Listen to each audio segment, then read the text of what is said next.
नाव काव्या सुदर्शन राऊत.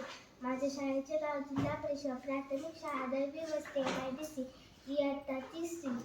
मी आज तुमच्यासोबत राग बाग इष्टीपती 1-32 वाजवून दाखवणार आहे.